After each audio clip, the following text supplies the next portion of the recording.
नमस्कार बच्चों, संस्कृत विजन में आप सभी का स्वागत है। बच्चों, आज हम पाठ पढ़ने जा रहे हैं सूक्तयः। ये सूक्तयः पाठ बच्चों तमिल पुस्तक से संस्कृत पुस्तक में आया है। तमिल भाषा में एक राइटर हुए हैं बहुत बड़े, जिनका नाम है तिरुवल्लुवर। ये सामने आप पिक देख रहे हैं, तिरुवल्लुवर जी की है और ये तमिल भाषा के बहुत अच्छे कवि भी हैं और ये स्क्रिप्ट है तमिल भाषा की। तो तमिल भाषा ऐसे लिखी जाती है और तिरुकुरल पुस्तक का नाम है। बहुत ही अच्छी पुस्तक है और इस पुस्तक को तमिल भाषा का वेद भी कहा जाता है। बहुत ही बढ़िया पुस्तक है, बहुत ही अच्छी पुस्तक है। तो इस पुस्तक से एक पाठ संस्कृत में ट्रांसलेट होकर आया है जो है सूक्तयः। उसका पहला श्लोक है, पिता यच्छति पुत्राय। पिता फादर, यच्छति देता है, पुत्राय पुत्र के लिए, बाल्ये बचपन में। आप देख रहे हैं पिक में एक पिता अपने पुत्र को पढ़ा रहे हैं।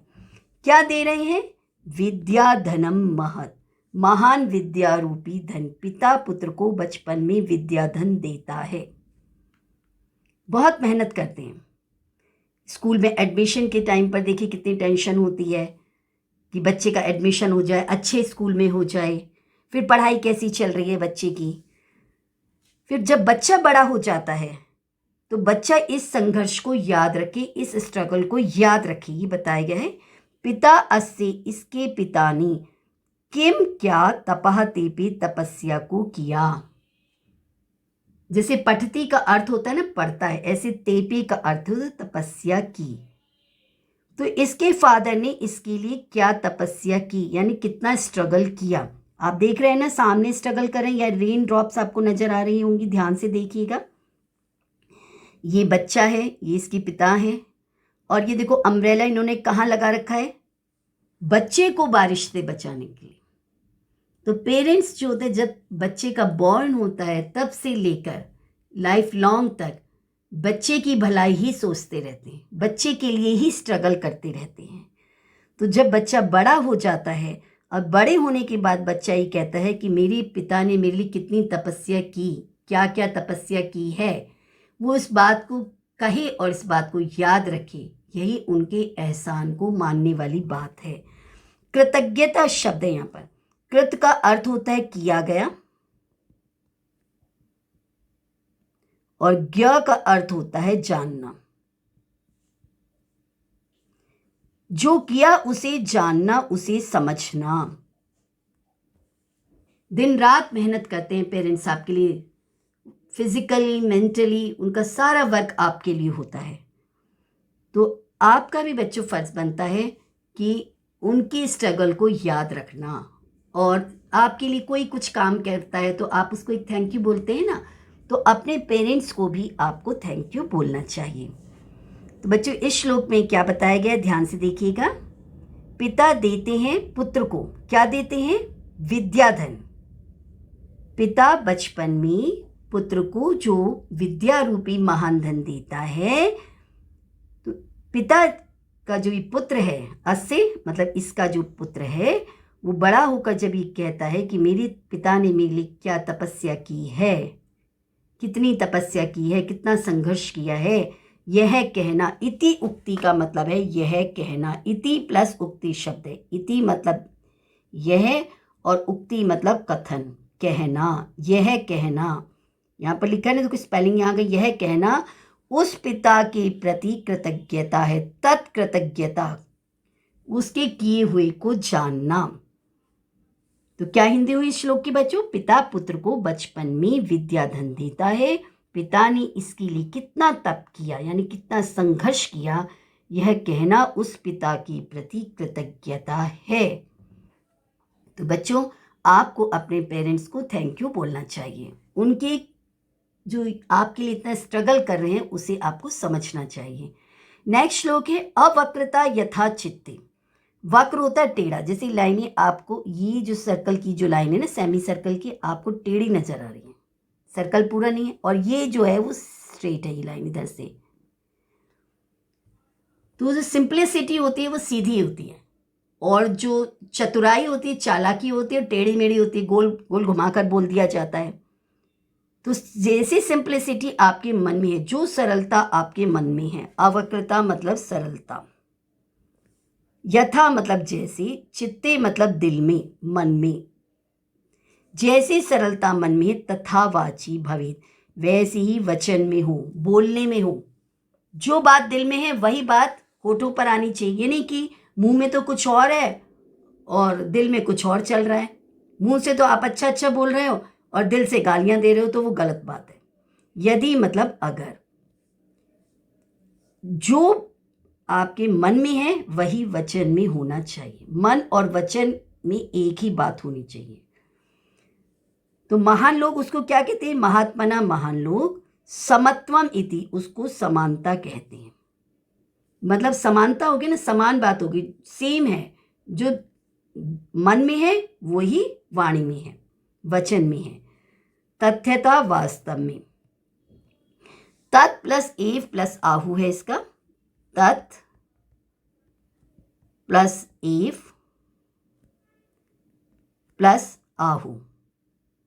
आहु जो शब्द है इसका अर्थ है कहते हैं, कहा गया है। बच्चों, जो सिंप्लिसिटी आपके हार्ट में है, आपके मन में है, वही आपकी वॉइस में होना चाहिए। आप कहते हैं कि मैं पढ़ूंगा, तो आपको पढ़ना चाहिए, ठीक है? ये नहीं कि झूठा प्रॉमिस करें, सच्चा प्रॉमिस होना चाहिए, ठीक है? नेक्स्ट श्लोक है, त्यक्त्वा धर्म प्रदाम वाचम परुषाम यो अभ्युदीरयित।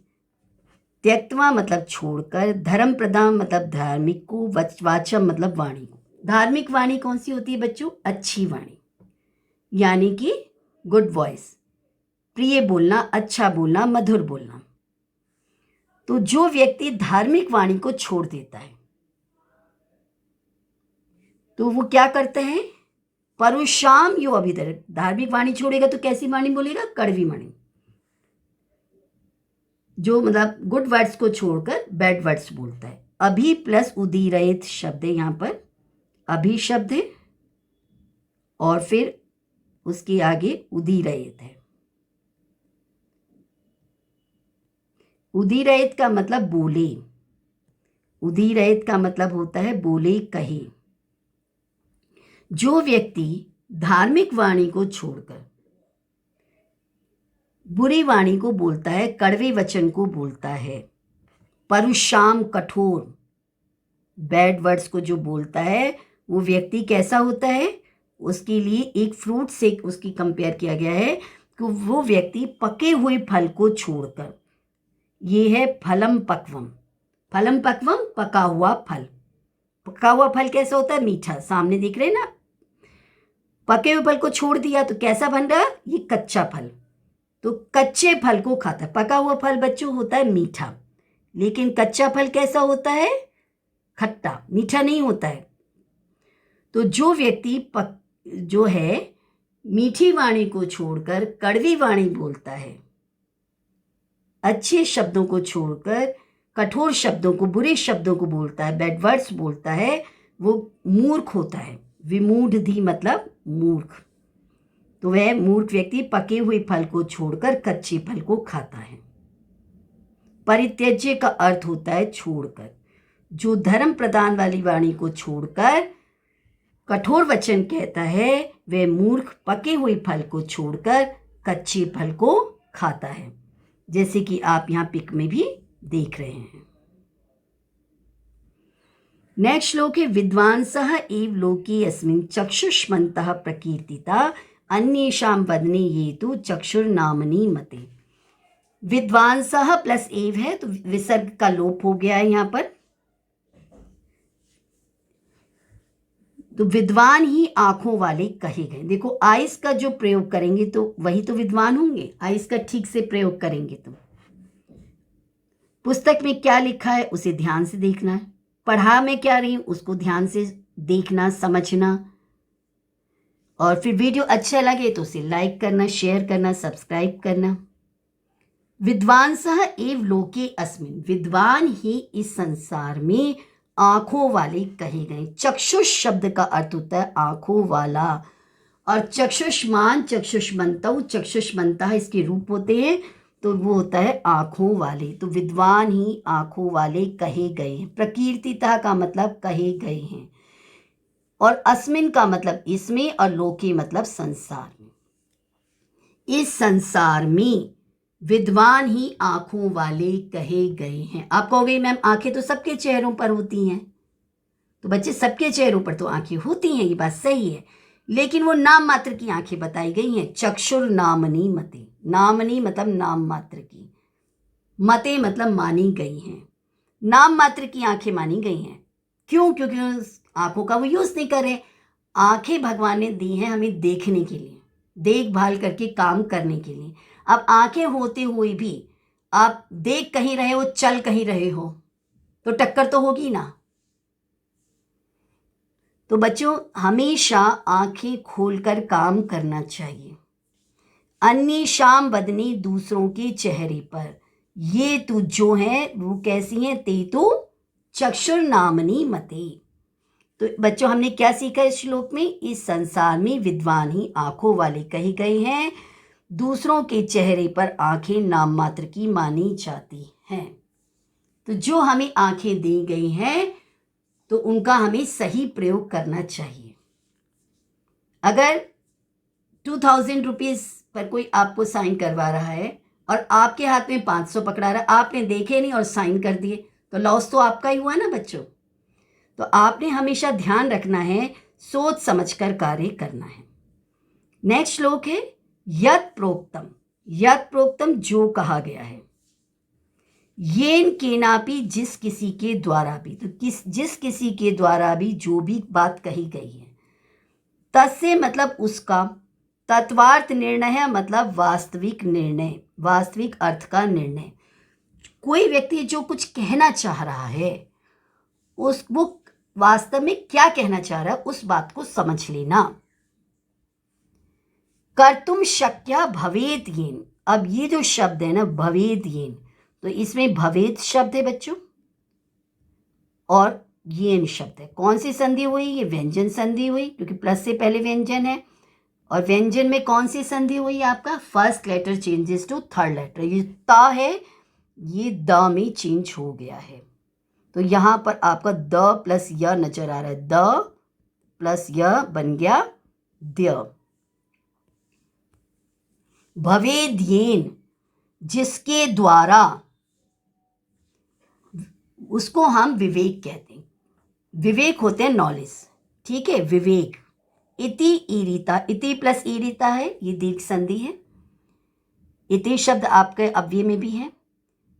तो यहां पर नॉलेज किसको कहते हैं ये समझाया गया है। विवेक किसे कहते हैं ये समझाया गया है कि जिस किसी के द्वारा जो भी बात कह दी जाती है उसके वास्तविक अर्थ का निर्णय जिसके द्वारा किया जा सके उसे हम कहते हैं बच्चों विवेक।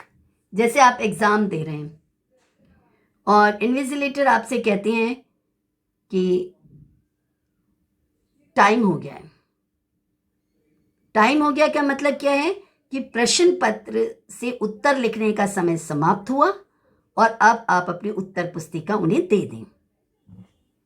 तो मतलब वास्तविक अर्थ का निर्णय कर लेना चाहिए। अन्वय, आप श्लोक पढ़ रहे हैं, पढ़ने का मतलब है कि उस श्लोक के एक एक शब्द का अर्थ आपको पता चले और उस श्लोक से चाहे कॉम्प्रिहेंशन आती है, चाहे अन्वय आता है, चाहे भावार्थ आता है, या उस शब्द का किसी का अर्थ पूछ लिया जाता है तो वो आपको आना चाहिए। नेक्स्ट है वाक् पटुर धैर्यवान मंत्री सभायाम अपि अकात्रः सह केनापि। ये सह में जो है ना आपका विसर्ग जो यहाँ पर लोप हुआ है तो विसर्ग संधि से हुआ है। प्रकारेण परई न भूयते, परई न में क्या है? परही प्लस न, परिभूयते हारता है। यहां पर मंत्री कैसा होना चाहिए? जैसे राजा मंत्री पहले हुआ करते थे, अब तो प्रधानमंत्री राष्ट्रपति पोजीशन है हमारा। पहले राजा महाराजा हुआ करते थे तो राजा का मंत्री भी हुआ करता था। राजा रानियों की कहानी तो आपने बहुत सुनी है बच्चों। तो एक मंत्री की खासियत क्या होती है? मंत्री को मंत्री क्यों कहते हैं बच्चों? जो मंत्रणा करता है उसे हम मंत्री कहते हैं। तो जो मंत्री बोलने में एक्सपर्ट हो, वाक्पटु हो मतलब बोलने में चतुर हो। कम्युनिकेशन स्किल अच्छी होनी चाहिए। पहली पहचान नेता की क्या है कि उसके अंदर कम्युनिकेशन स्किल स्ट्रांग होनी चाहिए। तो वही मंत्री जो है वो प्रशंसा का पात्र होता है और हर जगह सक्सेस होता है। तो पहला गुण है उसका कम्युनिकेशन स्किल। और जो वाक्पटु शब्द है ना, ये शब्द भी बहुत इंपॉर्टेंट शब्द है। कई बार वर्ड मीनिंग में, कई बार समास में, कहीं भी आ जाता है। तो इसका होता है वाची पटु। वाची पटु होता है बोलने में एक्सपर्ट। ये इसका मीनिंग भी है और इसका समास विग्रह भी है। बोलने में एक्सपर्ट, बोलने में चतुर। जो मंत्री बोलने में चतुर होता है, फिर यहां पर आपका है सभायाम, सभा में, जो सभा चल रही है, अपि मतलब भी, और अकात्रह का मतलब होता है न डरने वाला। सभायाम अपि अकात्रः, सभा में भी न डरने वाला हो। सह केनापि प्रकारेण, सह केनापि प्रकार, वह केनापि प्रकारेण किसी भी प्रकार से, परैर्नः, यहां पर भी संधि है, परहि प्लस न। परहि मतलब दूसरों के द्वारा, दूसरा शत्रु भी हो सकता है, न मतलब नहीं। परिभूयते मतलब हारता है, दूसरे के द्वारा वो कभी नहीं हारता है। वाक्पटु होना चाहिए, धैर्यवान होना चाहिए। धैर्यवान मतलब पेशेंस होना चाहिए। किसी राजा ने अपना मैसेज देखकर किसी दूसरे देश में उसको भेजा है, तो दूसरे देश का राजा क्या कह रहा है उसकी बात को अच्छी तरह से सुनना, समझना, और अगर उसने गुस्से में कुछ कह दिया तो उसको पेशेंस से सुनना और अपने राजा की हितकारी बात को वहां तक पहुंचा देना।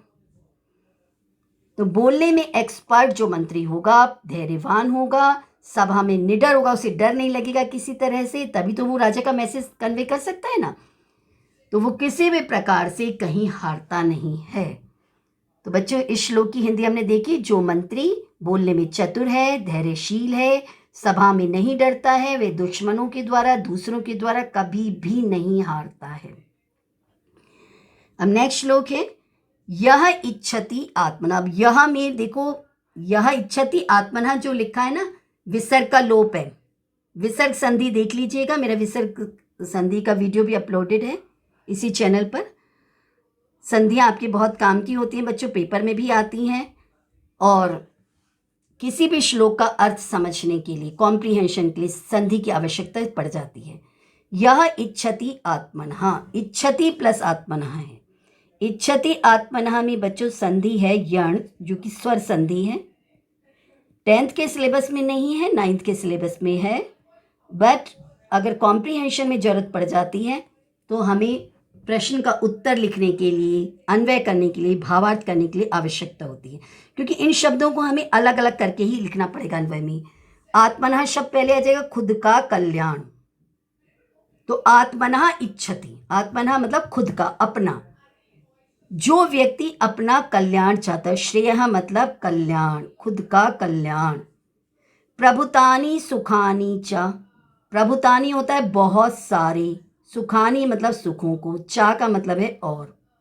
जो व्यक्ति अपना भला चाहता है, बहुत सारे सुखों का चाहता है, वह क्या करे, सह परिभ्य, वह क्या करे, परिभ्य दूसरों के लिए, ना कुर्याद अहितम, दूसरों के लिए बुरा काम कभी ना करे। अब ये जो कुर्याद अहितम शब्द है ना, ये नंबर बहुत कटाता है बच्चों का, तो इसके लिए ध्यान रखिए, शब्द की संधि विच्छेद आनी चाहिए। कुर्यात प्लस है का मतलब है करे, और उसके बाद लिखा है अहितम, अहितम मतलब बुरा, और इसके साथ क्या लिखा है बच्चों यहाँ पर, न, ना मतलब न, बुरा कार्य ना करे। जो व्यक्ति खुद का कल्याण चाहता है और बहुत सारे सुखों को चाहता है, वह दूसरों के लिए गलत काम कभी भी ना करे। अब है आचारः प्रथमो धर्मः इति एतद् विदुषाम वचः। आचार और आचार में फर्क होता है। अगर इससे मैं आ की मात्रा हटा दूं, अचार हो जाएगा, खाने वाला पिकल हो जाएगा। तो स्पेलिंग्स भी बहुत जरूरी होती है, ध्यान रखिएगा।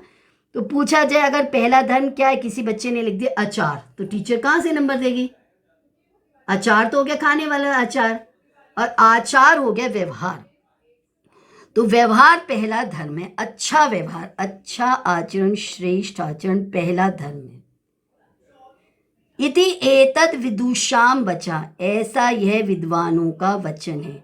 तस्मात् इसलिए, रक्षेत सदाचारम, सदाचार की रक्षा करनी चाहिए। सदाचारम सदाचार, अच्छे व्यवहार की, रक्षेत का मतलब है रक्षा करे। प्राणेभ्यो अपि, प्राणों से भी विशेषतः बढ़कर, प्राणों से भी विशेष रूप से व्यवहार की रक्षा करनी चाहिए। बच्चों, आपका व्यवहार हमेशा अच्छा रहना चाहिए। तो व्यवहार अच्छा रहेगा तो हर जगह आप सक्सेस पाएंगे। बच्चों, अगर आपको मेरा ये वीडियो अच्छा लगा हो तो इसे प्लीज़ अधिक से अधिक लाइक, शेयर और सब्सक्राइब कीजिएगा। Thank you.